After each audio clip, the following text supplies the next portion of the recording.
सरफराज के घर तीसरी बेटी पैदा हुई तो घर में शोक छा गया। भाई और माँ बाप इसे दूसरी शादी पर उकसाने लगे, तो वो इसी परेशानी में फालिज का शिकार होकर बिस्तर पर जा लगा। तो बाप ने चालाकी से सारी जायदाद दूसरे बेटे के नाम ये सोच कर लगा दी कि कल को सरफराज की बेटियों को हिस्सा ना देना पड़े। कुछ दिन गुजरे तो घर वालों ने कहा कि बच्चे तुम पैदा करो और खर्चे हम भरें, इनका खर्चा खुद उठाओ। मासूम बच्चियां बाप को सड़क पर छोड़ आती और वो भीख मांगकर ढेरों रुपए लेकर आने लगा। तो एक रात भाइयों और बाप ने मिलकर सरफराज एक मर्तबा फिर मुजरम बना अपने वालिदैन के सामने खड़ा था। इसकी माँ सामने अपने मखसूस तख्त पर बैठी हुई ना जाने किन ख्यालों में गुम थी। वहीं इसका बाप हुक्का लिए कब से इसे फूंक रहा था, जबकि सरफराज का छोटा भाई अहमद वहीं अब्बा के पास बैठा इनके घुटने दबा रहा था और साथ साथ इनके कानों में न जाने क्या सरगोशियां कर रहा था, जिन्हें सुनकर सरफराज के अब्बू के चेहरे पर सख्ती मजीद बढ़ती ही चली जा रही थी। सरफराज खामोशी से तीनों का चेहरा देखने के बाद सर झुका गया और फिर गहरी सांस खारिज करने के बाद बोला कि अब्बू जी, आपने मुझे क्यों बुलाया? क्या कोई जरूरी बात करनी थी? सरफराज जानता था कि इसके अब्बू इससे क्या बात करेंगे, मगर इसके बावजूद इसने पूछ ही लिया। इसके इस तरह पूछने पर इसके वालिद ने एक घूरी से नवाजा और फिर गला खंखार कर कहने लगे, देख बेटा, हमने तेरी शादी इसलिए करवाई थी ताकि तेरी बीवी हमें वारिस दे। वारिस का मतलब समझता है तू? वारिस कहते हैं बेटों को। जैसे तेरी माँ ने मुझे दो बेटे पैदा करके दिए, मेरे वारिस दिए। आज तुम दोनों बड़े होकर मेरा सहारा बन चुके हो, दोनों मेरे बाजू हो। अच्छा कमाते हो, लाकर अपने माँ बाप के हाथ पर रखते हो। ये होते हैं माँ बाप के वारिस। मैं भी तुझसे यही चाहता था कि तेरी बीवी मुझे वारिस पैदा करके दे, मगर नतीजा तेरे सामने है। सरफराज ने ये सुना तो इसका सर मजीद झुक चुका था। तभी इसकी वालिदा फौरन से बात को आगे बढ़ाते हुए कहने लगी कि देख सरफराज, मैंने तेरी पहली दो बेटियों को तो इस घर में कबूल कर लिया, लेकिन अगर इस मर्तबा फिर इसने एक बेटी को जन्म दिया तो फिर देखना मैं क्या करती हूँ। मेरी तो बस हो चुकी है। गांव की हर औरत मुझे ताने देती है कि ये कैसी बहू लेकर आई है जो तुझे सिर्फ और सिर्फ पोतियां ही पैदा करके दे रही है। अरे तेरे तो हालात भी अच्छे नहीं हैं। कल को जब इनको ब्याहेगी तो कहाँ से ट्रक भरकर जहेज इनको देगी। मगर न जाने कौन सी मनहूस घड़ी थी जब मैं तेरी बीवी को इस घर में रुखसत करके ले आई। सरफराज खामोशी से अपने माँ बाप की बातें सुनता रहा। वहीं इसका छोटा भाई भी जल्दी पर आग लगाने का काम कर रहा था। कहने लगा कि भाई ने आज तक कभी अपनी बीवी पर सख्ती की ही नहीं है। जब देखो इसके पास बैठा रन मुरीदी के सारे रिकॉर्ड तोड़ रहा होता है। आज तक इसने कभी अपनी बीवी या बेटियों को डांटा तक नहीं, मारना तो दूर की बात। अगर दबा कर बीवी को रखता और इसे खूब सुनाता तो आज ये नौबत न आई होती। माँ बाप तक तो ठीक था, मगर जब छोटे भाई की मुदाखलत सुनी तो सरफराज से रहा ना गया। इसने माथे पर बल डालकर अपने छोटे भाई को देखा और कहने लगा कि मेरे डांटने या गलत रवैया रखने या जुल्म करने से कौन सा इसने मुझे बेटा पैदा करके दे देना था। ये तो खुदा के इख्तियार में है, वो जो चाहे अता करे। मैं बेगुनाह बेकसूर किसी पर जुल्म करके अपने अमाल खराब करूं। इससे पहले कि दोनों भाइयों में बहस छिड़ जाती, माँ ने फौरन बात काटी और कहने लगी कि बस बहुत हो गया। जानती हूँ तुम्हारी बीवी तुम्हारी कितनी इज्जत करती है। अब अगर इसने तीसरी मर्तबा भी बेटी को पैदा किया तो मैं इसे इस घर में नहीं रहने दूंगी। सरफराज अपने वालिदैन की कितनी ही देर धमकी अमेज बातें सुनता रहा। सारा दिन काम काज करके थका हारा वो घर लौटा था जब इसके वालिदैन सहन में ही बैठे थे और फौरन से बुला लिया। किसी ने एक गिलास पानी भी इससे ना पूछा था। वो थक चुका था। आखिर को उठा और अपनी बीवी के कमरे में चला गया। बीवी ने जब शोहर को देखा तो फौरन ठंडे पानी का गिलास भरकर इसके सामने रखा। वहीं सरफराज की दोनों बेटियां जो कि 4 और 3 साल की थी अपने अब्बू का एक एक जूता उठाकर ले आई और फिर अब्बा के पैर धुलवा कर इन्हें घर के जूते पहना दिए। सरफराज ने जब ये देखा तो इसे अपने दिल में एक ठंडक सी महसूस होने लगी थी। न जाने क्यों इसके माँ बाप बेटियों से नफरत करते थे, हालांकि ये तो इसके दिल का सुकून थी। असल सुकून तो इसे आता ही इस कमरे में था जहां पर इसकी बीवी और इसकी बच्चियां मौजूद होती थी। इसे तो अपनी जन्नत लगा करती थी क्योंकि सभी इसे यहाँ पर बड़ा ही प्यार करते थे। सरफराज की बीवी दरवाजे से सारी बातें सुन चुकी थी। सारा दिन इसका इन्हीं बातों को सुनने में लग जाया करता था। आखिर को सरफराज के जाने के बाद पूरे घर की जिम्मेदारी इसी पर ही तो होती थी। इस हालत में भी वो सारे घर के काम अकेले किया करती थी और साथ साथ सास के ताने भी सुनती रहती और अपनी बच्चियों को झिड़की खाते हुए भी देखती रहती, मगर कभी इसने पलटकर जवाब नहीं दिया था। सरफराज ये बात जानता था कि इसकी बीवी एक मर्तबा फिर बेटी को जन्म देने वाली है। आखिर वो दिन भी आ गया जब सरफराज 3 बेटियों का बाप बन गया। जब वो और इसकी बीवी अपनी तीसरी बेटी को लेकर घर में दाखिल हुए तो सास ने फौरन दरवाजे पर ही रोक लिया। कहने लगी कि क्या लाई हो, ये लड़का है या लड़की? सरफराज हैरत से माँ का चेहरा देखने लगा और फिर अपनी बीवी को। फिर मुस्कुराकर मिठाई का डब्बा आगे किया और माँ से कहने लगा कि अम्मा मुबारक हो, तुम दादी बन गई हो खैर से। मैं 3 बेटियों का बाप बन चुका हूँ। जब इसकी माँ ने ये सुना तो गुस्से से सुर्ख हो चुकी थी। अगले ही पल मिठाई के डब्बे को हाथ मारा तो सारी मिठाई जमीन पर बिखर चुकी थी। कहने लगी कि ये मिठाई नहीं, मेरे जख्मों पर नमक छिड़कना है। निकल जा इस घर से अपनी इस मनहूस बीवी और इस बच्ची को लेकर। मैं तुम दोनों को इस घर में दाखिल तक नहीं होने दूंगी। सरफराज ने ये सुना तो वो बेयकीनी से माँ को देखने लगा। इसके शोहर की आवाज गली तक जा रही थी और कई लोग घरों से बाहर निकलकर देखने लगे थे कि आखिर गली में क्या हो चुका है। सरफराज माँ से कहने लगा कि ये घर मेरा है, मेरे बाप का है। मैं भला इसे छोड़कर क्यों जाऊंगा?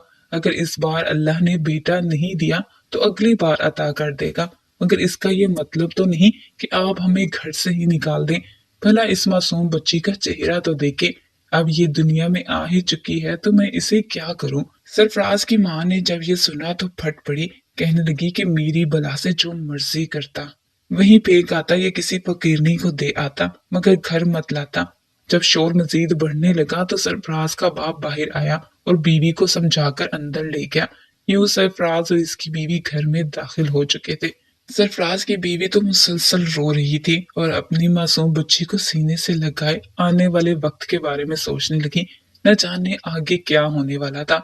सास तो हत्थे से उखड़ चुकी थी, वहीं ससुर और देवर भी मासूम औरत के पीछे ही पड़ चुके थे। कहने लगे कि बस अब ये और इसकी तीनों बेटियां यहाँ नहीं रहेंगी।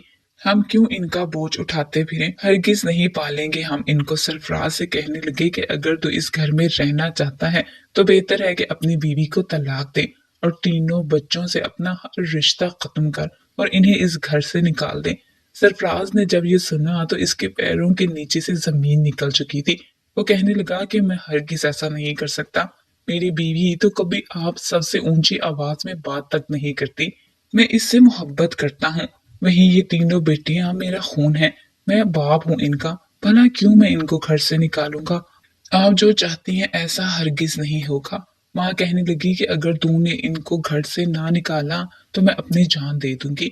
इसने अगले ही पल चाकू उठाया और अपनी गर्दन पर रख दिया। सरफराज ने जब ये मंजर देखा तो इसका जहन माउफ हो चुका था। कुछ समझ ही नहीं आ रही थी कि क्या करे। माँ की बात माने या बीवी और बच्चियों को अपने साथ रखे।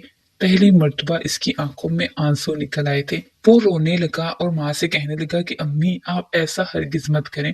आप इसके अलावा मुझे जो कहेंगी मैं वो करूंगा, मगर अपनी बेटियों और बीवी को नहीं छोड़ सकता। सरफराज की माँ ने जब ये सुना तो इसने एक और शर्त रख दी। कहने लगी कि अगर तुम इसे तलाक देकर घर से नहीं निकाल सकते तो फिर दूसरी शादी कर लो। मैं मरने से पहले अपने पोते का चेहरा देखना चाहती हूँ।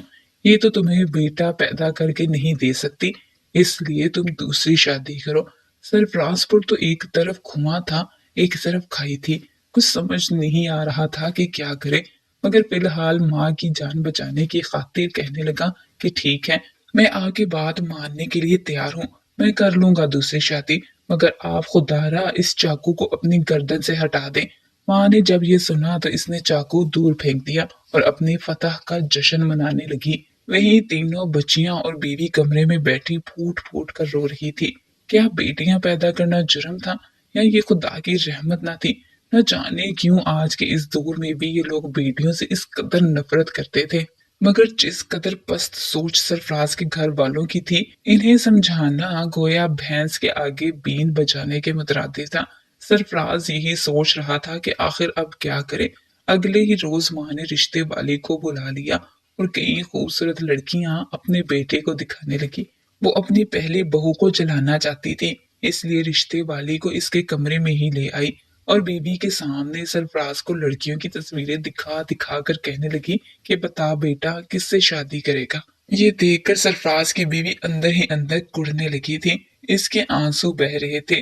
फिर इसकी दोनों बेटियां हैरत से कभी दादी को और कभी इन तस्वीर वाली लड़कियों को देखती। दादी बच्चियों के सामने कहने लगी कि ये तुम्हारी सौतेली माँ होगी जो मुझे वारिस पैदा करके देगी। तुम मनहूसों को तो मैं इसके पास भी भटकने नहीं दूंगी। बच्चियों के सामने ऐसी बातें करता देख सरफराज की बीवी पहली दफा बोली थी। कहने लगी कि अम्मा जी ये बातें बड़ों की हैं। आप बच्चियों के सामने ये सब कुछ क्यों कह रही हैं? इनके जहन पर आखिर क्या असर पड़ेगा? कुछ तो लिहाज रखिए। मगर सास को कहाँ परवाह थी। वो तो मुस्कुरा मुस्कुरा कर हर लड़की की तारीफ कर रही थी, जबकि सरफराज का दिल कुढ़ता चला जा रहा था।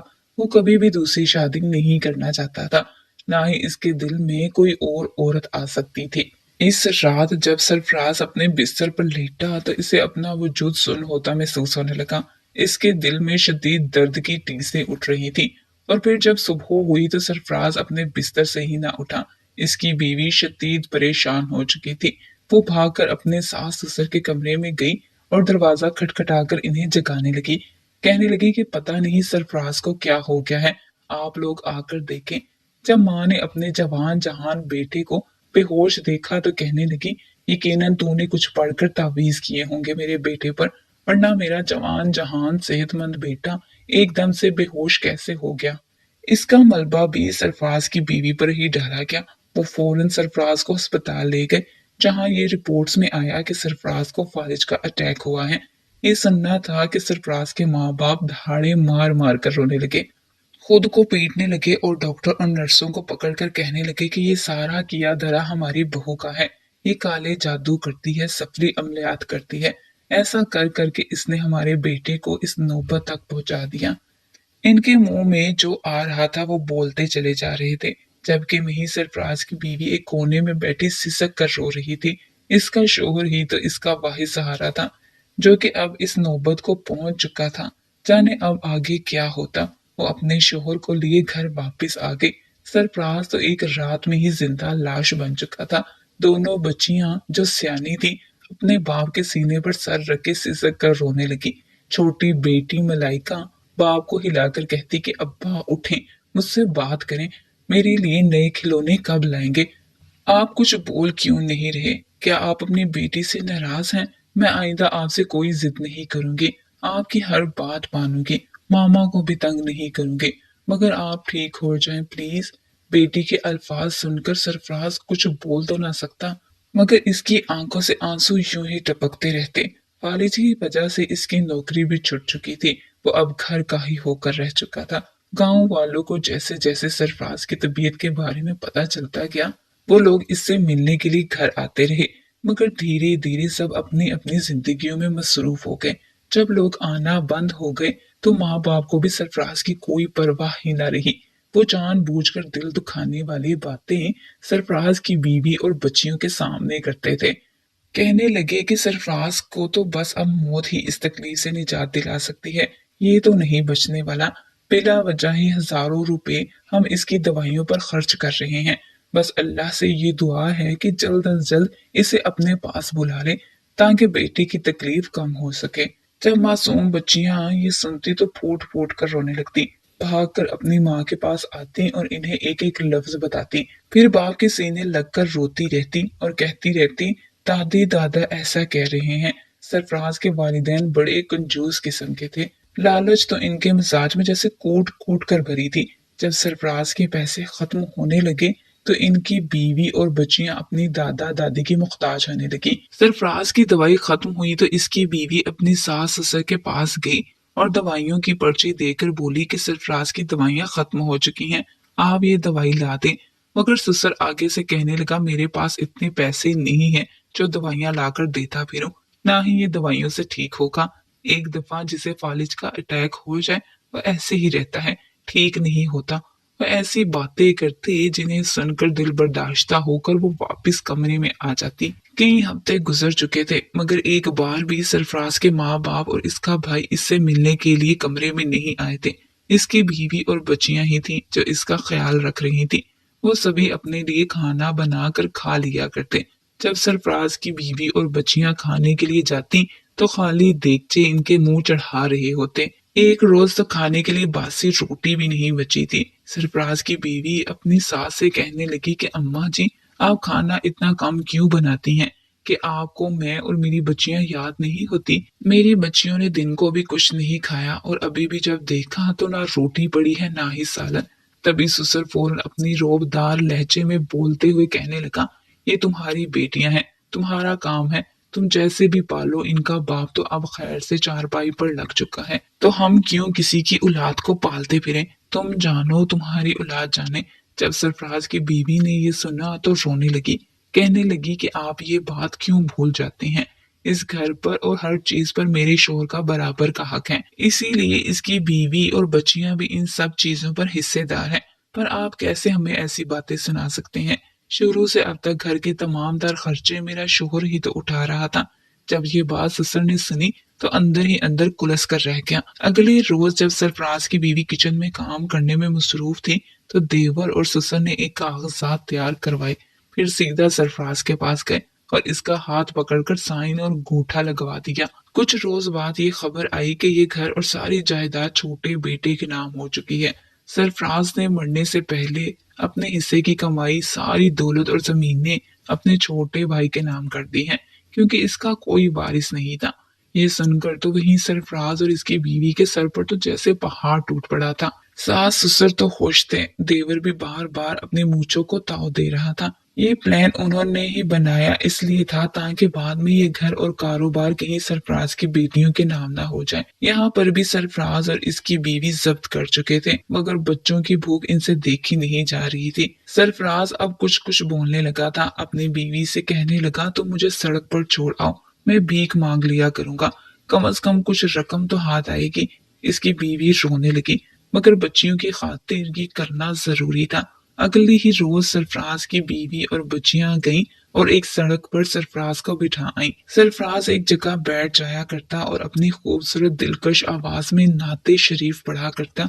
इसकी आवाज इस कदर मशहूर कुन होती कि लोग सुनकर एक पल को रुक जाया करते और फिर नाज शरीफ सुनकर इसे दुआएं दिया करते और अपनी जेब से पैसे निकाल कर इसके पास पड़े बॉक्स में डाल दिया करते। शाम को सरफराज की बीवी आती तो अपने शोहर को घर ले आती। इसे तो लगा था शायद इन्हें कोई पैसे नहीं देगा, मगर सरफराज ने इस रोज 3,000 रुपए कमाए थे। ये देखकर तो सरफराज की बीवी की आंखों में आंसू निकल आए। इसके बाद ये सिलसिला यूं ही चलता गया। वो रोजाना इतने पैसे ले आया करता कि इनके खाने पीने का बंदोबस्त हो जाता। वो साथ साथ सरफराज का इलाज भी करवा रही थी और अब वो पहले से कुछ बेहतर भी होता चला जा रहा था, मगर अभी भी उठकर खुद चल नहीं सकता था। जब एक रोज सरफराज के बाप और भाई ने देखा कि सरफराज के पास इतने पैसे हैं और वो लोग अच्छा खाने कमाने लगे हैं, तो ये बात इनसे हजम ना हुई। पहले तो इसका खूब मजाक उड़ाया करते थे, कभी भिखारी तो कभी भीख मंगा कहा करते थे। कभी कभार तो देवर जानबूझकर अपने भाई के हाथ में 1 या 2 रुपए आकर रख जाया करता और इसकी खूब तजलील किया करता था। मगर अब जब इन्हें यह खबर मिली तो एक मर्तबा फिर इनके दिल में लालच जाग उठा था। इस रात जब सरफराज भीख मांगकर घर वापस लौटा तो इसकी बीवी किचन में ठंडा पानी लाने के लिए गई। अभी वो किचन में पहुंची थी कि इसे कमरे से चीखों पुकार की आवाजें आने लगी। जब इसने जाकर देखा तो चीख उठी थी, क्योंकि इसका ससुर और देवर इसके शोहर सरफराज को बेतहाशा पीट रहे थे और पीट कर इसकी जेबों से आज की सारी भीख निकाल रहे थे। ऐसा करने के बाद देवर और ससुर ने पूरे कमरे का सामान उथल पुथल कर दिया। जितने भी पैसे उन्होंने जमा कर रखे थे और जो भी सरफराज की बीवी का जेवर था, सब कुछ उठाकर वहां से जाने लगे। सरफराज की बीवी चीखने चिल्लाने लगी और ससुर और देवर को मारने लगी, मगर उन्होंने इस बेचारी का सर इस कदर जोर से दीवार से मारा कि वो वहीं बेहोश हो गई। इसका सर फट चुका था। ये शोर शराबा गली में गुजरते कई लोगों ने सुना था। आस पड़ोस वाले भी रोज रोज के शोर शराबे से तंग आ चुके थे। सरफराज और इसकी बीवी पर तरस खाकर आखिर एक शख्स ने पुलिस को फोन कर दिया और सारे माजरे से आगाह किया। इस वक्त भी ससुर और देवर सरफराज और इसकी बीवी को लान तान कर रहे थे और इनकी बच्चियों को मार रहे थे, जब अचानक पुलिस घर में दाखिल हो गई। पुलिस को देखकर इनके चेहरे का रंग उड़ चुका था। पुलिस ने इन्हें रंगे हाथों पकड़ा था और फिर सरफराज की बीवी ने सारे माजरे से इन्हें आगाह किया। इसने इनसे सारे पैसे और जेवर वापस ले लिए थे। पुलिस सास ससुर और देवर को पकड़कर ले जा चुकी थी, जबकि ये घर दोबारा सरफराज और इसकी बीवी का हो चुका था। गांव वाले भी इनकी कुछ मदद इमदाद करने लगे। यूं सरफराज का इलाज हुआ तो कुछ माह तक वो अपने पैरों पर लड़खड़ा कर ही सही मगर चलने लगा। गांव के एक शख्स ने इसकी नौकरी एक फैक्ट्री में लगा दी, जहां पर सारा काम बैठकर संभालने वाला था। चूंकि सरफराज पढ़ा लिखा था, इसलिए इसे कोई दिक्कत पेश न आई, मगर जो सबक इसे इसके माँ बाप और भाई ने सिखाया था वो उम्र भर के लिए इसे याद रहने वाला था।